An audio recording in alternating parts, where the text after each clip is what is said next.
Welcome to the non-course. I am Professor Arvan, the creator, if you will, or experimenter. And what I'd like to do in this welcoming message is give you a little background about me, and give you the reason for the non-course and what it's trying to address as an experiment, and then encourage you to explore the website, which has on the various pages already up more background material that should give you further ideas. So, about me, you might guess I grew up in New York. I'm still a Yankees fan, and this happens to be a nice warm hoodie, and we're recording this on a pretty cold day, so it's appropriate attire. I'm a retired professor from the University of Illinois. I've actually lived in Champaign, Illinois. This is the 41st year that I've been here, so many more years in Illinois than in New York. And I'm recording this from my home office, so the background here is a real background. It is where I tend to do a lot of work. I'm sitting in front of an iMac, and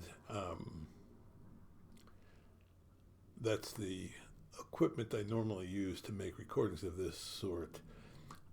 I'm an economist by training, so for the first half of my academic career, from roughly 1980 to 85, I was just a regular faculty member in economics. My area was economic theory. I did mathematical models in economics. If you want to find out more about that, you can do a search in Google Scholar and see some of my publications. I think they won't inform you very much about the non-course other than to say that this guy's head was in the clouds as a regular faculty member. Around 95, my career took a switch. Online learning was just beginning to take off, and I got involved with that. And by 96, I was an administrator in online learning for an organization called SCALE, the Sloan Center at the University of Illinois, that was funded by money from the Alfred P. Sloan Foundation to support online learning. And before too long, I was the main administrator on campus for ed tech.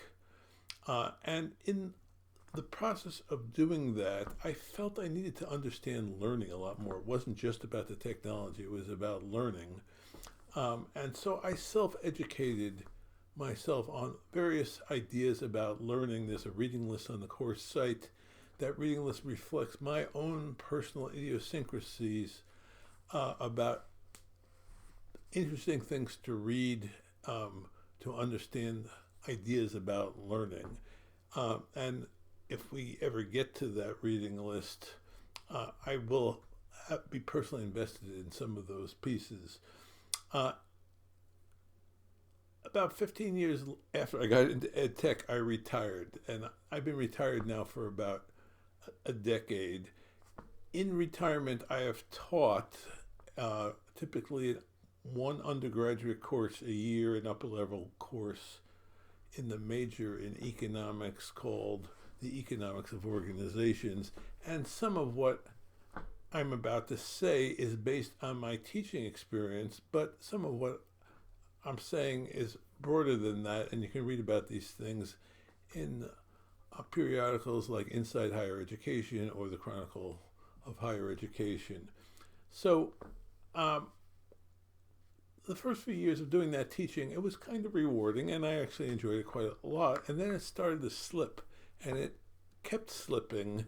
The last time I taught, I have not taught during the pandemic, so the last time I taught was fall 2019, and the course didn't go very well at all, but it wasn't going that well between 2015 and 2017.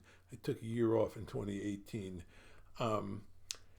And the reasons for why it didn't go well are that I think higher education at the undergraduate level is broken in some way.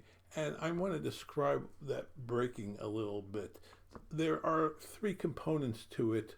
One you read about in the press all the time, and that reading is about tuition being so high, many students carrying a huge debt burden, and it's just highly stressful to be leveraged while you're in college before you're earning an income, which presumably justifies the education. So that part is written about like crazy and is not the focus of the non-course. The second part is the main part, and what happens is that students, for whatever reason, and there are several reasons which we might mention, have become completely dependent on others to tell them what to do, what to learn, and they are very focused at the college level on amassing a set of credentials, presumably that will help them in the job market. And this amassing of credentials you might think supports learning, but actually it works against learning. So they're, if you will, going through surface level learning activities to get the credentials and then actually not doing very much learning. Moreover, the fundamental thing that they should learn that they're not learning is what interests them, how do they please themselves, and can they direct their own learning? That is what the non-course will focus on, those questions. The non-course is based on the idea, and I use this little phrase to describe it, the student drives the bus. So the student will direct their own learning. I'm there to support the student, and students will support each other. I am not there to tell students what to do. The third issue, which we will talk about probably a little bit, but not so much, is, I'm going to use a visual aid. This is my phone at present, and I use a iPhone. It's an iPhone 8, so it's out of date in some respect, but partly because I'm not a big phone person. The phone has affected the way we go about things in multiple ways, and I'm just going to mention a couple.